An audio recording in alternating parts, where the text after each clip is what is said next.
Watch Dogs is a third-person open-world game developed and published by Ubisoft. Later this year the sequel to Watch Dogs will be released, so now I wanted to play the actual original game and see what all the fuss was about. Everyone was hyping it up quite a lot. It has gorgeous graphics in 2012, it's gonna be amazing once it comes out. And when it came out, it was a big disappointment for a lot of players, mainly because of the old graphics thing. Does the game look bad? No. It looks relatively nice. Does it look as good as the E3 graphics? Not at all. It's actually quite the opposite. And that was done to make the game playable on the consoles. However, it still performs relatively well nowadays with faster computers, and there are also modifications that improve the graphics and make it more similar to the E3 ones. But what's the actual story of the game? Story. There's a story. Oh yeah, there's a story. It's your generic hacker goes on a quest of revenge once his niece is killed. The niece.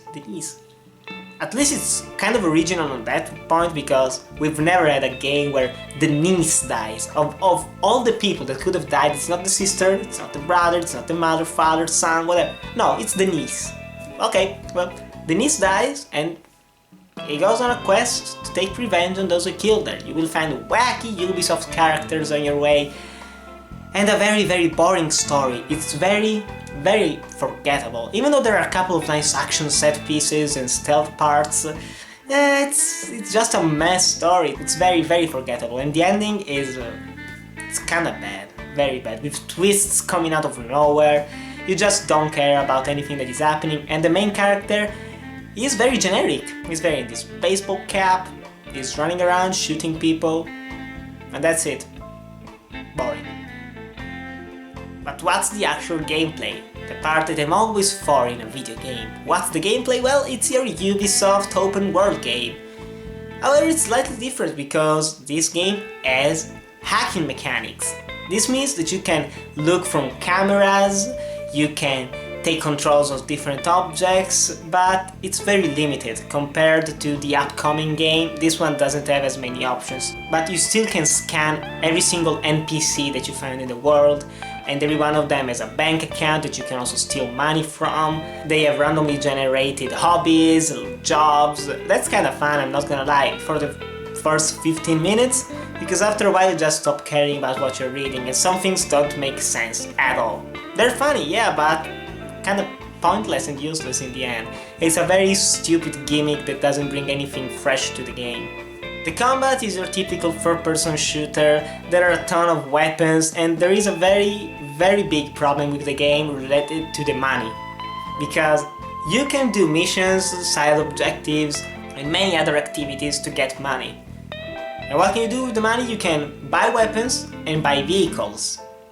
But if you find a weapon in the environment, you will automatically unlock it. So you won't have to buy it later. And if you find a vehicle and you enter into it in the environment, you will unlock it and you won't have to buy it. So money becomes completely useless in this game, and I've barely bought anything at all. Probably just one motorcycle because it looked nice at the beginning of the game, because other than that, yeah, money is not a problem here.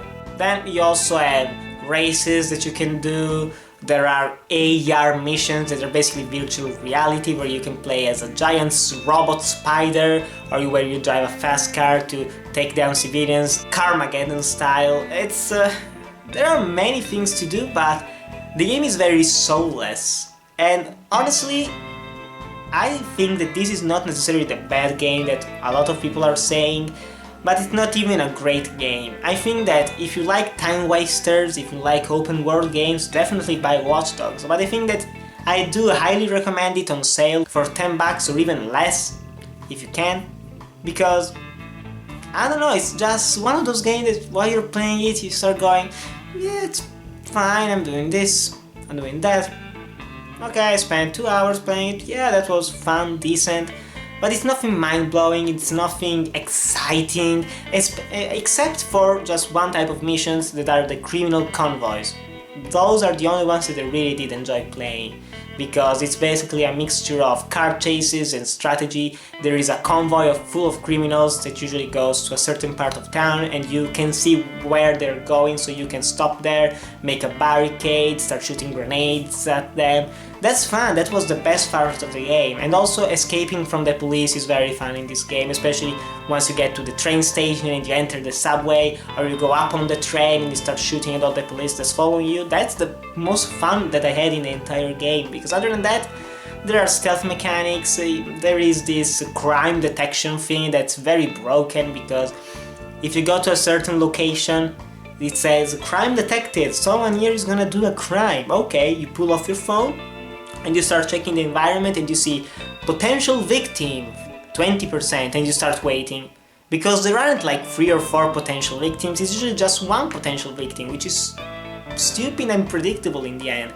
So you just stay there in the corner, waiting for someone to approach him, potential victim 20%, then it goes to 95%, it becomes red, the other guy usually pulls a gun or a baseball bat or whatever the fuck it is, you enter, you shoot the guy or you kick his ass, done, you get some points, everyone is happy, the end.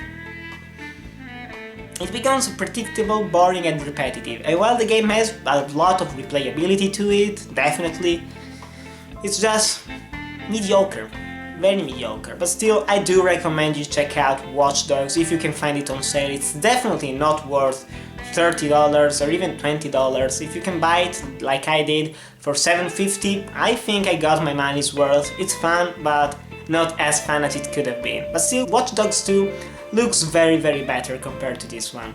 But still guys, if you played Watch Dogs, do you want to play it? Tell me in the comments below, and also tell me if you're excited for the upcoming one.